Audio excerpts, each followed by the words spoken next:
National Safe Motherhood Day is observed annually on April 11th in an effort to promote improved maternal health and reduce maternal mortality rates nationwide. The ForHerWithHer campaign by Alembic CSR is an initiative that aims to empower women by educating them about their health. And maternal health and safety is one such critical topic. So to shed more light on the subject this National Safe Motherhood Day, I'm joined by a highly distinguished panel of domain experts. Allow me to introduce our guests. We have with us Dr. Jaideep Tank, President, Federation of Obstetric and Gynecological Societies of India. Dr. Rishikesh Pai, former President, Federation of Obstetric and Gynecological Societies of India. Dr. Madhuri Patel, Secretary General, Federation of Obstetric and Gynecological Societies of India. And Dr. Parikshit Tank, Treasurer, Federation of Obstetric and Gynecological Societies of India. Doctors, thank you so much for taking the time to speak with us. And Dr. Jaideep, I'd love to kick off the conversation with you. For the benefit of our viewers, what essentially constitutes safe motherhood? What are the requisite services that it typically encompasses? Safe motherhood actually is a very, very, very broad term. And I think it's also a bit of a misnomer, because safe motherhood actually starts much before motherhood. If you really think about it, a woman should be prepared for motherhood much before she actually starts attempting to become a mother. In my view, it actually starts in childhood and adolescence, where she should be prepared to address issues like menstrual hygiene, anemia, heavy menstrual bleeding, and so on, and try and ensure that she enters motherhood in the best possible shape. So it starts from there and then continues into the care of her when she is pregnant, which constitutes antenatal care, all the checkups that are required, all the tests that are required to make sure that she and the fetus are growing well and are safe and are normal, and then continues to her care during labor and delivery, where she actually delivers or she actually gives birth, which is a better term than delivers, and continues on to the puerperium or the post-pregnancy part, where we have to encourage her to breastfeed, take care of the child, ensure adequate vaccination for the child and growth and so on. But the International Safe Motherhood Day actually has a very interesting history.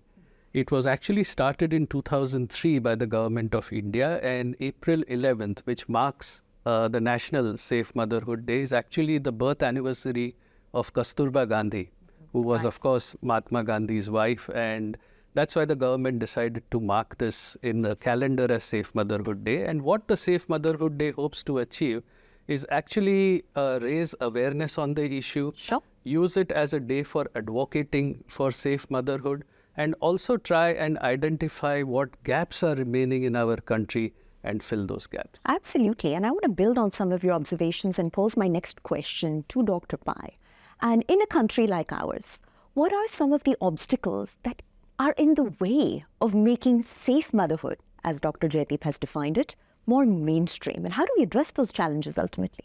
So India is a large country. It's nearly 1.4 billion, and it is very variegated country. You have got urban, rural, there are so many villages where there is no access. So biggest problem. So, and you'll be surprised, we do nearly 26 to 30 million deliveries every year. Phenomenal. So it's a huge amount of people who are delivering. And the biggest thing is the education we are still improving ourselves. A lot of goals have been achieved, but we need more education. We need more information. That's another hurdle, that people have not got the information. Right. Access is a big problem. Large swaths of land, it's very difficult to transfer patients. So accessibility is a problem in the in the rural areas. And of course, then there's a barriers also at the level of the hospital. So the staff, so there's a lot of interaction with the staff. Staff has to be educated in a different fashion to be more empathetic, compassionate to the patients. The healthcare workers have to be more educated. So there are a lot of barriers, but these barriers are slowly getting overcome. Right. In the present day, a lot of new programs have been instituted both in the private and the public space. Like we have the Lakshya program of the government in the public hospitals and the Manyata program in the private hospitals. So a lot of things are being done to overcome these barriers. Sure. And if I could come to you now, Dr. Madhuri, we've just heard from Dr. Rishikesh. He's touched on accessibility, affordability, and perhaps limited awareness, which is what leads to extremely low last mile implementation. So unfortunately, even in the context of maternal health, there's an urban-rural divide that exists in our country. How do we better bridge that gap? Thank you, Pooja, for the very good question. But before I answer your question, I would like to mention about my organization. We are the Federation of Obstetrics and Gynecology of India. It is known as FOGSI. We are having 275 member bodies, like Mumbai is one of them, and 43,000 plus members committed to women's health. Right. So as now coming back to your question, that we have so many programs we can do. One is continuous medical education, where we ourselves can go over there in a rural area and train them, educate them. Secondly, we can have webinars. Nowadays with the COVID, we have learned the webinar is very, very good system to update the knowledge of everybody. Sure. Thirdly, we have our journal, what you call as Journal of Obstetrics and Gynecology of India. It is on a digital platform as well as on the printed form. So in a rural area where they are not digital savvy or where the internet is a problem, we send the printed copies to all our 43,000 members free of cost. So they can read, they can update, and they can implement to the patient for the better outcome of women. Absolutely. One more thing I would like to say, that as Dr. Rishikesh has pointed out, Manyata is our flagship program. As 35 to 40% of the delivery occurs in the private sector, and those private sector with the small nursing home and especially in rural area, they can never update themselves apart from this which I have said previously, but Manyata, they have to register with us. As a whole team, obstetrician and the paramedics, we teach them online, offline about the antepartum, intrapartum and postpartum standards. So they implement that, and in that if they are 85% up, we give them certification and quality care for the mother during the intrapartum period. So this is a way we can bridge these gaps in many, many aspects, and we can definitely reduce. We can give quality care as well as we can reduce the maternal and perinatal mortality. I feel that the urban-rural divide has essentially got a few components that need to be addressed separately. For example, there's the component of infrastructure. Obviously, the infrastructure which is available in an urban setup is much more than the infrastructure that's available at the rural setup. Absolutely. And perhaps to bridge that divide, what Rishikesh said about access would be one of the most important things. So when we look at the roads and the highways being built across the country, besides easy transportation, let's not forget that these good roads and highways also save lives. Right. Because transporting someone from a rural area to an urban area becomes so much easier when you have good roads. The person in need of health reaches the urban area faster. Of course. There is also the aspect of human resource. And human resource in our country is typically concentrated in urban areas. And perhaps something like telemedicine could be used to bridge the urban-rural divide over here. And there is this third aspect of awareness. It's unfortunately a myth or a narrative that people of a certain socio-demographic strata are not as aware or are not as concerned about their health as others. But Right. there is more than enough data to show that people across socio-economic strata are equally concerned about their bodies and their health.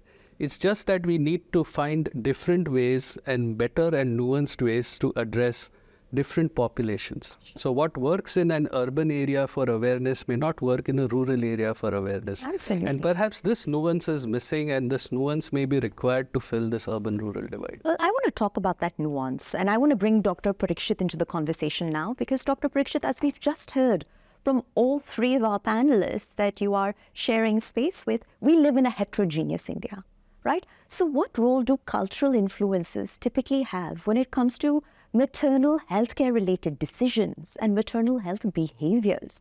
And how can we perhaps rework the messaging around maternal health best practices so it's more culturally sensitive?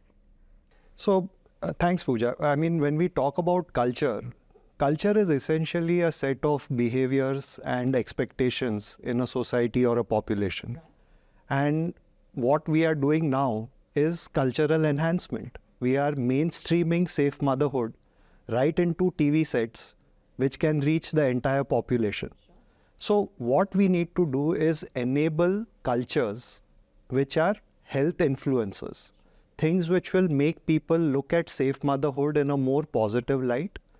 That's what we are aiming for. And of course, old styled myths which may exist in certain cultural situations, those need to be rid of. That's what cultural enhancement and prioritization is all about. So essentially, a culture which is for her, with her, is what's going to take us forward as far as this aspect of safe motherhood is concerned.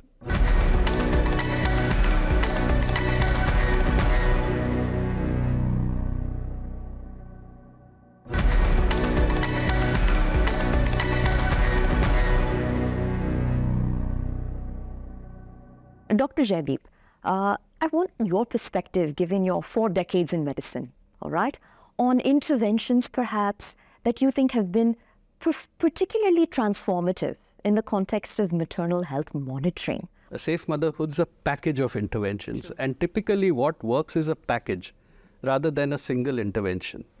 If you look at the reasons why mothers die, in our country, for example, the most common reason why mothers die seems to be either postpartum hemorrhage, that is bleeding after delivery, or pregnancy-induced hypertension, which is a high blood pressure in pregnancy, or infection after pregnancy, which is called puerperal sepsis.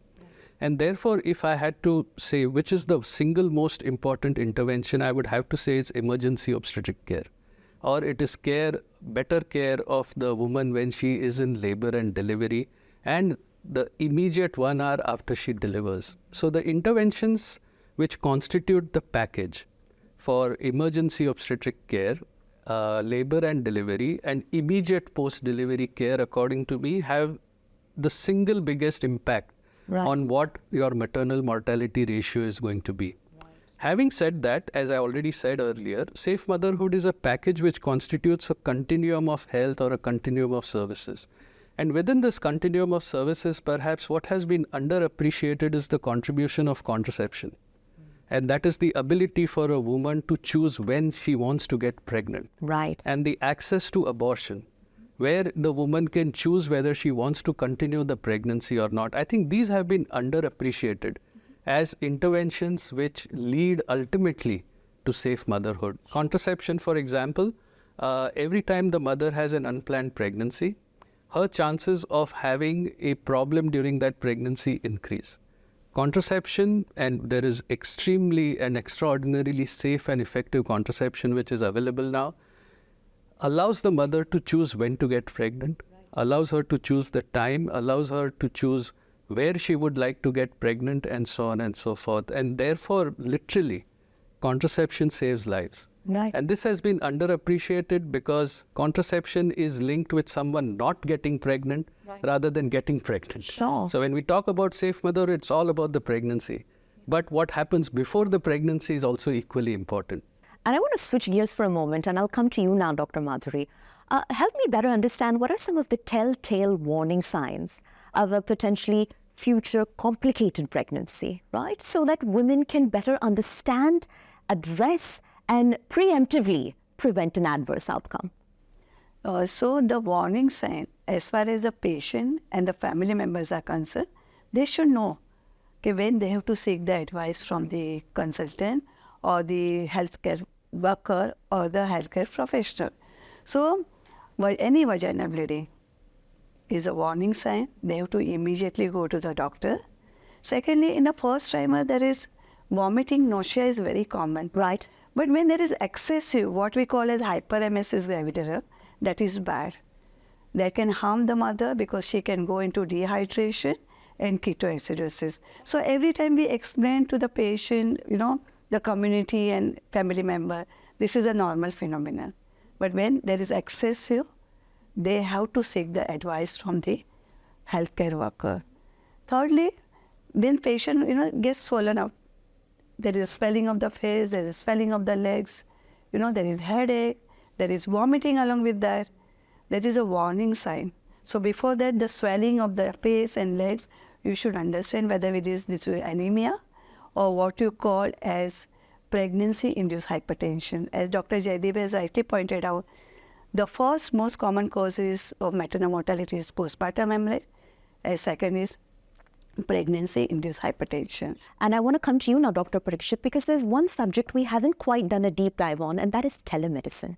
All right? So while we've talked about the urban-rural divide, look, the problem is multifold, in that not only is there subpar infrastructure, but even if a woman from one of India's most marginalized communities or rural corridors were to make it to a facility, right, you run the risk of it being understaffed or having severely untrained medical professionals, right? So to what extent can telemedicine come to our rescue? So I look upon telemedicine as a bridge, really, which can, bring patients closer to health infrastructure, as well as get people or service providers who are in situations where adequate backup is not available, seek advice from other health professionals who are better equipped. At the moment, what I feel is that telemedicine has one very big and very achievable low-hanging fruit type of a goal, and that is nudging good health behavior. I mean, setting reminders to visit for immunizations, for supplementations, making sure that the baby, once it's born, is adequately breastfed, giving some health tips. Now, this is very easy to do by telemedicine. So at the moment, I see this as very achievable. As we broaden the scope of telemedicine, it can be extended to maybe consultations from where there could be a supplementation with a physical visit from a local healthcare provider, right, seeking advice from a bigger center, and then implementing it at a local level, something like a hybrid kind of a telemedicine. Right. And of course, as things evolve, as the scope of this broadens, then there could be a more in-depth, deep dive into this whole thing. And that could take us into a whole new vista once AI comes in. Sure. So lots of scope, but probably a graded approach towards we it. look forward to that. And coming to you now, Dr. Jaideep, as seasoned medical professionals on this panel, right, you all have studied the leading causes of whether it be maternal or neonatal morbidity, mortality, etc. But how can we better educate the general public of the benefits of, for example, delivery by skilled birth attendants, or the risks perhaps that are associated with even attempting an at-home delivery? I think this builds very nicely on what Parikshit and Rishikesh and Dr. Patel have just spoken, because it actually takes the whole ecosystem into account. Right. And it's unfortunate that we look upon patient awareness in silos and address it homogeneously across the country. I think you said India is a heterogeneous country. I couldn't agree more with you. One of the key things that we can do to educate the community better is uniform messaging. Sure. It seems to me that even now, messaging which is conflicting sometimes goes out to the community. Right. With one person saying this, the other person saying that. So reliable, authenticated sources of information would be from where you start. And I think that's where campaigns like ForHerWithHer, associations of professionals like us, the Right. Federation of ONG Societies of India, can really play a very, very important role. The messaging also needs to be nuanced to the local context. It needs to be nuanced to the local language, and it needs to take into account the living conditions. For example, the advice that you give someone in an urban setup may not be the same that you give advice in rural. Absolutely. Warning signs in rural areas with poorer access have to be actioned upon much earlier, because it takes that much more time for that person to reach the healthcare facility. And that's another thing So the messaging not only has to be nuanced, it also has to be non-stigmatizing. Right. And I'm always very concerned about this. For example, we sometimes try to tell pregnant women that do this or this will happen to your baby.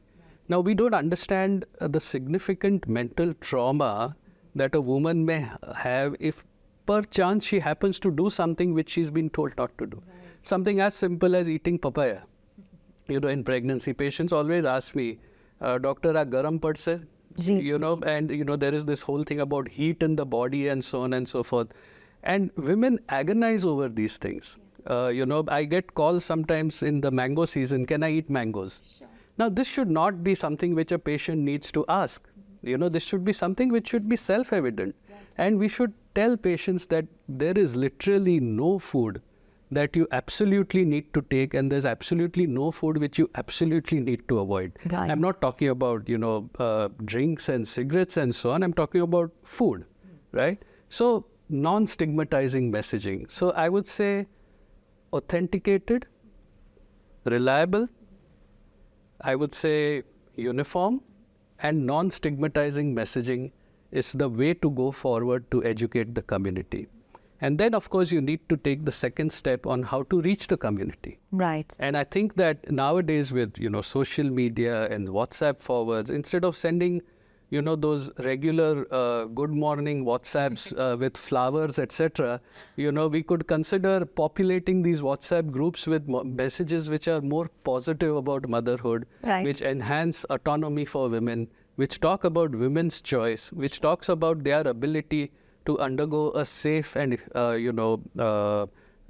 dignified pregnancy and childbirth. So these are just some of the things, actually communication is a massively underappreciated or topic. Right. Because communication encompasses all these things, and what you say may not be what is understood. Absolutely. And I think you need to close this loop, right, of communication by asking the person to whom you're communicating, I told you this, I meant this. Did you understand this or did you understand something else? Right. So I think it should be a closed loop system. Sure. Well, I believe that makes for a wonderful note upon which to close. So that's it, Dr. Jaideep, Dr. Rishikesh, Dr. Madhuri, and Dr. Parikshit. Thank you so much for taking the time to speak with us. We salute your efforts and we wish you all the continued success.